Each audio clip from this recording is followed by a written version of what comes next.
Hello students. Last video में आप अपना हिस्ट्री का लेसन सेकंड रीड कर रहे थे, new Kings and kingdom. Students, first part में आपने पढ़ा कि जो हमारे किंग्स थे वो कौन कौन थे, नए साम्राज्य कैसे आने लगे, एडमिनिस्ट्रेटर्स इन द किंगडम्स, कामकाज कैसे चलता था। एंड आपने इसमें पढ़ा बहुत ज़्यादा टैक्स 400 टैक्सेस के बारे में, प्रशस्ति एंड लैंड ग्रांट्स के बारे में, and Nagabhata and warfare of for wealth, Mohammad Ghori के बारे में, एंड पृथ्वीराज। बहुत कुछ पढ़ा। आज आप पढ़ेंगे a closer look the Cholas. Cholas कौन थे? चोलास ये देखिए, आपका ये आता है आपका पूरा चोलास के एरिया में। फॉर ओरियर ऑफ थांजावर, मैंने आपको पढ़ाया था ना कि ओरियर, ये देखिए ये रहा आपका ओरियर, ये चोलास में आता है। ओके, सो स्टूडेंट्स अब देखिए, from Uraiyur to Thanjavur, how did the Cholas rise to power. जो चोलास की पावर है वो कैसे बढ़ने लगी? A minor chiefly family now as the Muttaraiyar had power in the Kaveri delta. जो थे एक चिप्सी फैमिली से रहते थे, जो चोलास थे चिप्सी फैमिली से थे, मुत्तियार से, जो कावेरी डेल्टा पर थी। जैसे कि आपने पहले पढ़ा है कि जो सामंत होते थे, सामंत वो बड़े साहूकार कैसे बनते थे, कैसे वो राजा तक पहुंचते थे, तो ऐसे ही चोलास थे। They were subordinate to the Pallava king of Kanchipuram. Vijayalaya who belonged to the ancient chiefly family of the Cholas from Orier। जो विजयाला थे ये चोलास फैमिली से थे, ओरियर से। Capture the delta of the Muttaraiyar in the middle of the 9th century. 9th century में इन्होंने क्या किया? अपने एक साम्राज्य स्थापित किया। ही बिल्ड द टाउन, कौन सा टाउन बनाया? Thanjavur. And a temple for goddess निशुम्भदिनी,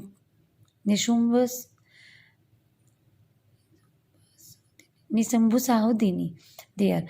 they successors of Vijayalaya, जो विजयाला के जो आगे वंशज थे, उनके पोते बेटे, conquered the neighbouring region of the kingdom grew in the size and power. उन्होंने अपनी पावर और अपने किंगडम को बहुत ज़्यादा बढ़ा दिया। The Pandyan and Pallava territories to the, उन्होंने पल्लव एंड पांड्यन की जो टेरिटोरीज थी उसको भी south and north were made part of the kingdom, अपने किंगडम में मिला लिया। जो राजा वन थे, consider the most powerful. Cholas के जो रूलर थे, राजा फर्स्ट, वो उनके फर्स्ट वो थे, पावरफुल रूलर थे। बिकम किंग इन 985 में। He expand control over most of these areas, उन्होंने अपने एरिया बहुत ज़्यादा तक फैला लिया। ही आल्सो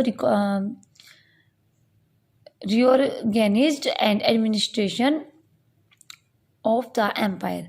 राजा के सन से राजेंद्र फर्स्ट, उन्होंने भी politics and even raided the Ganga valley तक, श्रीलंका तक, मतलब पूरे आधे भारत में अपना राज्य स्थापित कर लिया। जो आधे भारत में, समथिंग आधे भारत तक, साउथ ईस्ट एशिया तक। Splendid temple and bronze sculptures, बड़े बड़े मंदिर कैसे बनने लगे, और उनमें ब्रॉन्जे जो बड़ी बड़ी तस्वीरें होती है वो कैसे बने। ब्रॉन्जे मतलब जो सेवक वहाँ पे काम करते थे, पूजा करते थे, उनकी भी तस्वीरें। The big temple of Thanjavur and Gangaikonda Cholapuram, Gangaikonda Cholapuram. और जो ये चोलास थे, इन्होंने बड़े बड़े टेम्पल्स बनाए थांजावर में। And Gangaikonda Cholapuram build by Raja and Rajendra ने, दोनों ने मिलके आर्किटेक्चर, स्कल्पचर, मार्बल्स, बहुत बड़े बड़े मंदिर बनवाए, उनमें बहुत अच्छे अच्छे मार्बल्स लगाए, ब्रॉन्जे बनवाए।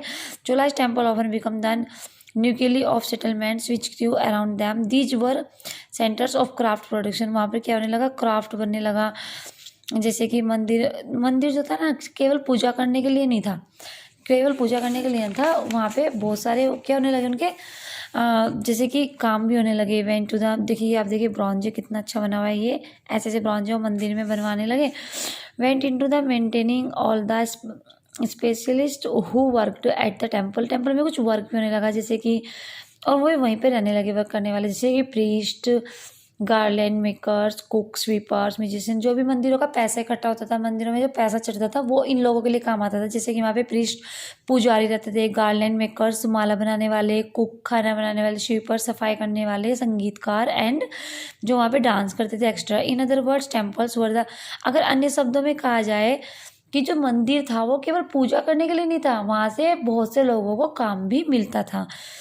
Amongst the crafts associated with the temples, the making of bronze, मंदिर में क्राफ्ट का वर्क होने लगा, ब्रॉन्जे बनने लगे। Imagine with the most distinctive Cholas bronze image are considered amongst the finest in the world, while most images were the deities, sometimes images were made of devotees as well।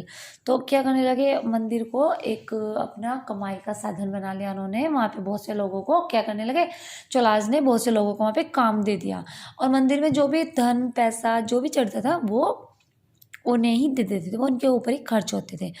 Next topic है आपका agriculture and irrigation, खेती और सिंचाई। Many of the achievements of the Cholas ने बहुत ज़्यादा achievements, बहुत ज़्यादा उपाधियाँ की, मतलब कि बहुत ज़्यादा काम बढ़ा दिया। वर मेड द पॉसिबल थोड़ा न्यू डेवलपमेंट्स, नए नए डेवलपमेंट्स के। Look at map two again, notice the river Kaveri branches of, क्योंकि उन्होंने जो कावेरी रिवर थी, कावेरी नदी के पास खेती करना शुरू कर दिया, क्योंकि नदियों के पास सिंचाई, नदियों के पानी से सिंचाई अच्छी होती है और खेती भी वहाँ पर अच्छी होती है।